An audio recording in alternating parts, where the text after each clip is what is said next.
নমস্কাৰ সকলোকে আমাৰ জ্ঞান একাডেমি জিআৰটিলৈ পুনৰবাৰ স্বাগতম কৰিছোঁ। বহুত এটা ভাল খবৰ বুলি ক'ব পাৰি বন্ধুসকল। চাব পাৰিছে যিসকল মানে শিক্ষক চাকৰি অলমষ্ট কৰি আছিলে তেওঁলোকে পুনৰবাৰ এপ্লাই কৰিছে আৰু পুনৰবাৰ তেওঁলোকে চিলেকশ্যন পাইছে। এতিয়া চাওক যিসকলে গভৰ্ণমেণ্ট জব কৰি আছে তেওঁলোকে কি বেটাৰ মানে ডিষ্ট্ৰিক্ট চেঞ্জৰ বাবে বা তেওঁলোকে কি কৰিছে ইউপিত বা আপাৰ মানে বা প্ৰাইমেৰী ক্ষেত্ৰত চিলেকশ্যন ল'বৰ কাৰণে তেওঁলোকে পুনৰ এপ্লাই কৰিছে আৰু পুনৰবাৰ তেওঁলোকে চিলেকশ্যন পাই গৈছে।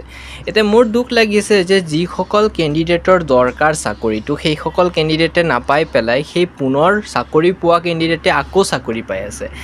এই ক্ষেত্ৰত এটা মানে আপোনাৰ আবেদন দাখিল কৰা হৈছে আৰু ভাল লাগিছে। সেই আবেদন মতে কোৱা হৈছে যে যিসকল কৰ্মৰত শিক্ষক আছে তেওঁলোকৰ নামটো প্ৰত্যাহাৰ কৰিব আৰু কাটি দিয়া হ'ব।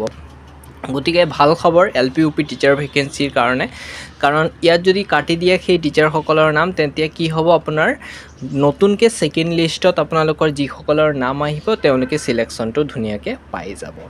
গতিকে আপোনালোকে এই কথাটো কিমান দূৰ মানে ভাল পাইছে সেই সম্পৰ্কে কমেণ্ট কৰি জনাব।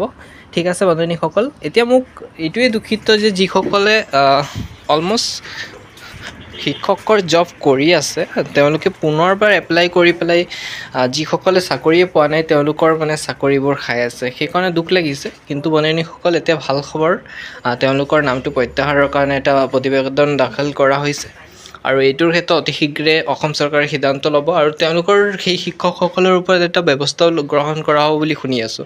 কিন্তু ফাইনেলাইজ হোৱা নাই এতিয়ালৈকে। যদি আপডেট পাওঁ আপোনালোকক জনাই দিম বাৰু। আৰু সুখবৰ LP UP টিচাৰ ভেকেঞ্চিৰ কেণ্ডিডেটসকলৰ কাৰণে ছেকেণ্ড মেৰিট লিষ্টত যিসকলৰ নাম আহিব তেওঁলোকে এই ভেকেঞ্চি খালী হোৱা পষ্টবোৰত আপোনালোকে চিলেকশ্যন পাই যাব। ধন্যবাদ। নতুনকৈ আপডেট আহিলে জনাই দিম।